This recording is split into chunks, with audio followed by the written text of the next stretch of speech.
আপোনালোকক সেৱা জনাইছো আৰু মোৰ ইউটিউব চেনেলটিলে আপোনালোক সকলোকে স্বাগতম জনাইছো। আজি মই বতৰৰ ফল বতৰৰ সবজি নীলাজি ভাজিবলৈ ওলাইছো। গতিকে এটা মই নীলাজি লৈ লৈছো। এতিয়া এইটো সুন্দৰকৈ মই বাকলি নহয় ঠিক এনেকৈ চুচ গুচাই লম।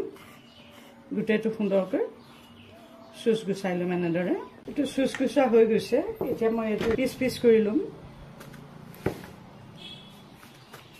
এটা জোখত দিছো, বেছি দীঘলো নহয় আৰু বেছি ছুটিকৈ মই দিয়া নাই।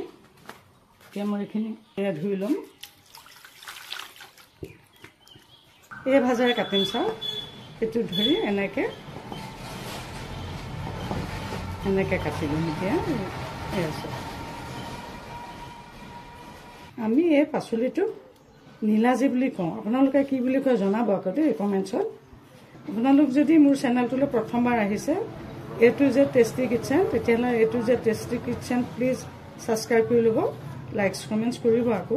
এতিয়া মই ইয়াতে জোখমতে এয়া নিমখ দিলোঁ, এয়া অলপ জলকীয়াৰ গুড়ি দি দিলোঁ কালাৰটো উঠিবৰ কাৰণে আৰু অলপ জ্বলা হ'বৰ কাৰণে, আৰু এয়া অলপ হালধি দি দিলোঁ। আৰু এইখিনি ইতিমধ্যে সনা হৈছে। এতিয়া বোলো বাকীখিনি চাবৰ কাৰণে কিটচেনৰ মাজলৈ সোমাই যাওঁ। এতিয়া গেছটো জ্বলাই কেৰাহী এটা পাতি দিলোঁ। ইয়াতে অলপমান মই সৰিয়হৰ তেল দিলোঁ। আপোনালোকে যিকোনো তেলেই দিব পাৰে।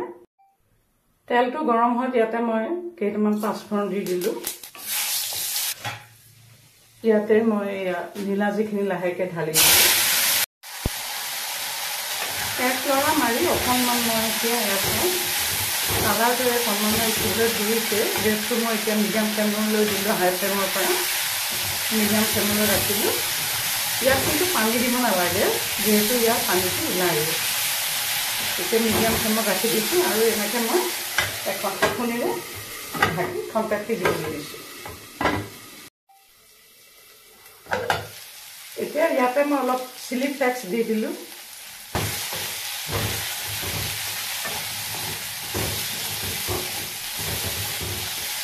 গৰমে গৰমে ভাতৰ লগত খাব আৰু বৰ বহুত ধুনীয়া লাগে খাই। আৰু অকণমান আকৌ ঢাকি দিলোঁ।